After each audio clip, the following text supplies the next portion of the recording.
नमस्कार दोस्तों, आप सबों का स्वागत है। आज हम बताने जा रहे हैं कि भारतीय संविधान में मौलिक कर्तव्य की संख्या कितनी है।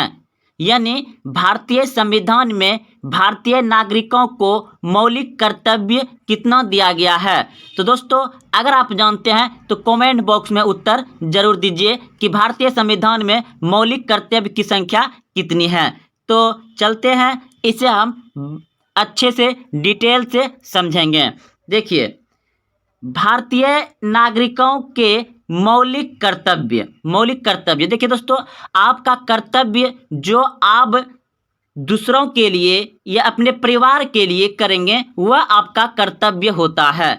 और अधिकार क्या होता है कि जो व्यक्ति आपको काम या कुछ सौंप रहा है वह आपको अधिकार दे रहा है कि आप इसे करिए। तो हम लोग उल्टा करते हैं, हम लोग उल्टा क्या कर देते हैं, अधिकतर करते हैं, सभी तो नहीं करते हैं। जो समझ चुके हैं कि कर्तव्य और अधिकार में क्या अंतर है तो वह ये चीज़ नहीं करेंगे। और वहाँ सवाल ही नहीं होता झंझट करने का। झंझट यानी कि आप समझ रहे हैं, झगड़ा। ठीक है, तो देखिए, ये सभी बातें गांव में अधिकतर ज़्यादा लागू होता है कि कहता है कि मेरा अधिकार है, जबरदस्ती कहता है कि मेरा अधिकार है। मेरा अधिकार नहीं, यानी कि वह आपको अधिकार देगा। उल्टा सोचिए, अधिकार जो है, अधिकार शब्द जो है दिया जाता है और कर्तव्य शब्द को लिया जाता है। तो चलिए अब यहाँ से हम लोग समझते हैं। आप समझ गए कि अधिकार, जैसे मेरा मम्मी पापा हो गया, आपका मम्मी पापा हो गया, तो आपका मम्मी पापा आपको अधिकार दिया है पढ़ाई लिखाई का, कुछ काम करने का, ये सब बात समझ रहे हैं आप। तो अधिकार दिया जाता है, लिया नहीं जाता है। लिया जाता है क्या, कर्तव्य। आपने कर्तव्य को लीजिएगा, आप अपना कार्य को करिएगा जो आप देखिए, जैसे कि आपको अभी पापा मम्मी एजुकेशन का अधिकार दे दिया है कि आप अभी अच्छे से पढ़िए लिखिए। तो आपका कर्तव्य क्या बनता है कि आप सही समय का उपयोग करके अच्छे से पढ़ाई कीजिए। यानी आप फालतू का समय बर्बाद नहीं करिए, समय का उपयोग करिए, ये आपका कर्तव्य है। और पापा मम्मी का आपको अधिकार दिया है पढ़ाई करने का। तो चलते हैं अब उसी तरह से समझते हैं कि हमारे संविधान में भारतीय हम लोग जो नागरिक है, हम लोग का कर्तव्य क्या है, कर्तव्य क्या दिया गया है। तो देखिए, भारतीय नागरिकों के मौलिक कर्तव्य, मौलिक रूप में संविधान में नागरिकों के कर्तव्य निश्चित नहीं थे। तो मौलिक रूप से जो संविधान था ना, उस समय कर्तव्य निश्चित नहीं था कि क्या कर्तव्य है। तो 1976 में संविधान में 42वां संशोधन, यानी संशोधन मतलब होता है बदलाव। तो 42वां संशोधन द्वारा पहली बार नागरिकों के कर्तव्य जोड़ दिए गए हैं। भारतीय नागरिकों के लिए 11 मौलिक कर्तव्य निश्चित किए गए हैं। तो दोस्तों, आप लोगों को पता चल गया कि भारतीय संविधान में 1976 में संविधान संशोधन मतलब करना, उसमें बदलाव, उसमें परिवर्तन करना। तो 42वां संविधान संशोधन करके उसमें पहली बार नागरिकों को मौलिक कर्तव्य को जोड़ दिया गया। और मौलिक कर्तव्य है 11। याद रखिएगा, मौलिक कर्तव्य कितना है, 11।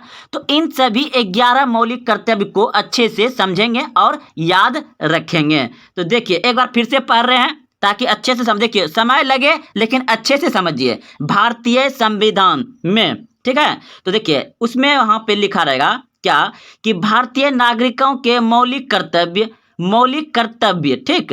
तो मौलिक रूप में संविधान में नागरिकों के कर्तव्य निश्चित नहीं थे। मौलिक रूप में संविधान में नागरिक का कर्तव्य निश्चित नहीं थे। 1976 में संविधान में 42वां संशोधन यानी कि बदलाव करके 42वां संविधान संशोधन द्वारा पहली बार नागरिकों के कर्तव्य जोड़ दिए गए हैं। भारतीय नागरिकों के लिए 11 मौलिक कर्तव्य निश्चित किए गए हैं। तो चलिए दोस्तों, अब अच्छे से इसको समझते हैं। तो नागरिकों के 11 मौलिक कर्तव्य इस प्रकार हैं किस प्रकार है, इस प्रकार का आपके सामने में दिया गया है कि 11 मौलिक कर्तव्य। तो चलिए एक एक करके हम लोग इसे अच्छे से समझते हैं। तो पहला मौलिक कर्तव्य क्या है? संविधान का पालन करना, संविधान का पालन करना, राष्ट्रीय झंडा और राष्ट्रगान का आदर करना। पहला संविधान में पहला मौलिक कर्तव्य क्या है कि संविधान का पालन करना, राष्ट्रीय झंडा और राष्ट्रगान का आदर करना। दूसरा देखिए क्या है दोस्तों, राष्ट्रीय आंदोलन को प्रोत्साहित करने वाले आदर्श का पालन करना, राष्ट्रीय आंदोलन को प्रोत्साहित करने वाले आदर्शों का पालन करना दूसरा था। तीसरा है देश की रक्षा करना और राष्ट्र की सेवा के लिए तैयार रहना, देश की रक्षा करना और राष्ट्र की सेवा के लिए तैयार रहना, ये तीसरा था। चौथा है सभी भेदभाव समाप्त कर भाईचारा बढ़ाना, यानी सभी भेदभाव समाप्त कर भाईचारे का बढ़ाना। और पांचवा है भारतीय संस्कृति की रक्षा करना, पांचवा है भारतीय संस्कृति की रक्षा करना। छठा है वन, झील, नदी और जंगली जीवों की रक्षा करना, वन, जीव, नदी और जंगली जीवों की रक्षा करना। सातवां है वैज्ञानिक दृष्टिकोण को बढ़ावा देना। आठवां है देश की संप्रभुता, एकता और अखंडता की रक्षा करना, ये सबका अधिकार है, सबका। और नौवां है सार्वजनिक संपत्ति की रक्षा करना। और 10वां है राष्ट्र के अधिकतम विकास के लिए कदम बढ़ाना। और 11वां है 6 से 14 वर्ष तक की आयु के बच्चों को शिक्षा का प्रावधान कराना प्रत्येक माँ बाप अथवा अभिभावक का कर्तव्य है। 11वां है 6 से 14 वर्ष तक की आयु के बच्चों को शिक्षा का प्रावधान कराना प्रत्येक माँ बाप अथवा अभिभावक का कर्तव्य है। तो दोस्तों आज हम सीखे कि भारतीय संविधान में मौलिक अधिकार जिसे कहते हैं मौलिक कर्तव्य कितना था, तो 11, और 11 को 11 आप समझ गए। चलिए धन्यवाद, कल मिलते हैं फिर एक नए टॉपिक के साथ। जय हिंद, जय भारत।